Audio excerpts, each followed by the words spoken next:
Buenas tardes compañeros, buenas tardes profesora. Para nuestro trabajo final de la materia Derecho Comercial 2, trataremos el tema de contrato de promesa de compra y venta mercantil en Colombia. Quien les habla, María Gabriela Torres, y mi compañera Dina Caterine Vaca Villamil. Gracias.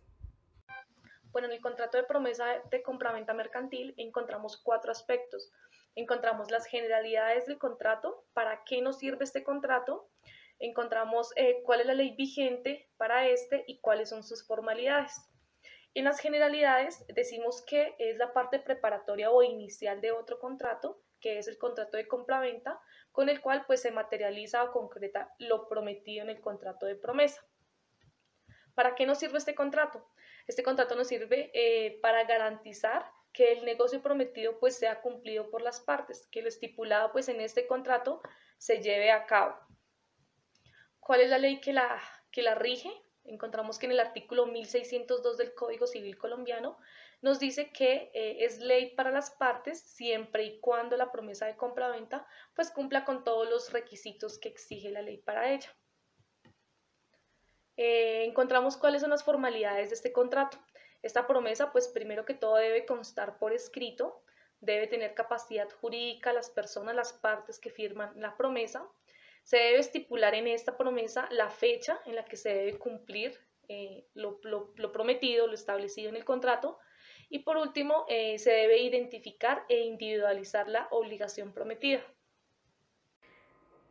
Para hablar del capítulo 2 concerniente a nuestro trabajo de investigación, yo les voy a explicar sobre el incumplimiento y las clases de incumplimiento. En Colombia encontramos tres clases de incumplimiento: el incumplimiento parcial, el incumplimiento defectuoso y el incumplimiento tardío. Entonces, hablaremos de incumplimiento parcial en el momento en que cuando se ha ejecutado la prestación de forma íntegra, lo que quiere decir que al momento de hacer cumplir dicho contrato no se cumplen con alguna de las cláusulas estipuladas contractualmente. Por ejemplo, un local comercial que debía tener cierto tipo de dimensiones y no cumple con las dimensiones estipuladas contractualmente al momento de la entrega. Pues entonces estaremos frente al incumplimiento parcial.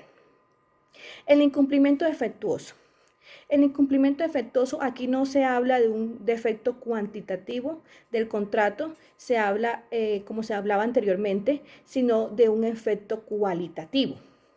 Lo que significa que el vendedor no cumple con alguna de las especificaciones que pactó a favor del comprador. Ejemplo, el inmueble no cumple con las especificaciones técnicas que el vendedor prometió a realizar a favor del comprador. Y por último, hablaremos de un incumplimiento tardío. Este incumplimiento se presta cuando el contrato no se cumple en el plazo pactado. Entonces, se habla más de una temporalidad, o sea, de un incumplimiento por temporalidad. Una vez explicado lo concerniente al incumplimiento y a los tipos de incumplimiento que se presentan en Colombia, nosotras establecimos nuestro problema jurídico de la siguiente manera: ¿en qué casos el incumplimiento de una de las partes conlleva al pago de indemnización por daños y perjuicios causados a la parte afectada? Pues bien, para dar respuesta a esto, tenemos que tener en cuenta que una vez resuelto el contrato, porque esta es digamos, la premisa principal en la que debe basarse para decidir si cabe o no cabe que se devuelva el precio de lo pagado, hay que tener en consideración que la ley dispone diversos efectos de resolución. Entonces, resuelto el contrato, se producen básicamente dos grandes efectos. En primer lugar, que las prestaciones que se hayan ejecutado, es decir, las obligaciones que se hayan cumplido por alguna de las partes, tengan que restituirse. Y eso es una consecuencia natural de la resolución del contrato.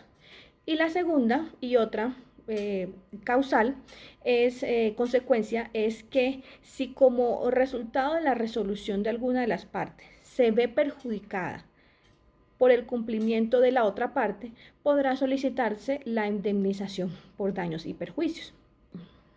Entonces, son dos las consecuencias de la resolución. La primera, la restitución de las prestaciones, y en segundo lugar, y si hay lugar, la indemnización de daños sin perjuicio.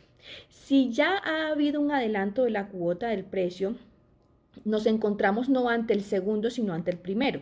Si se ha realizado un adelanto y lo que corresponde es si se llega o no a entregar el inmueble, lo concerniente entonces es que se devuelva precisamente aquella parte del precio que ya se ha entregado. Pero entonces la indemnización de daños derivada del incumplimiento de un contrato pasa por un factor fundamental y es que se haya acreditado con pruebas suficientes que el incumplimiento del contrato ha generado un daño que debe hacerse y darse si es que el daño no es probado. Pues entonces la indemnización no procederá y estamos viendo que la restitución del precio tiene una naturaleza distinta a la que la indemnización.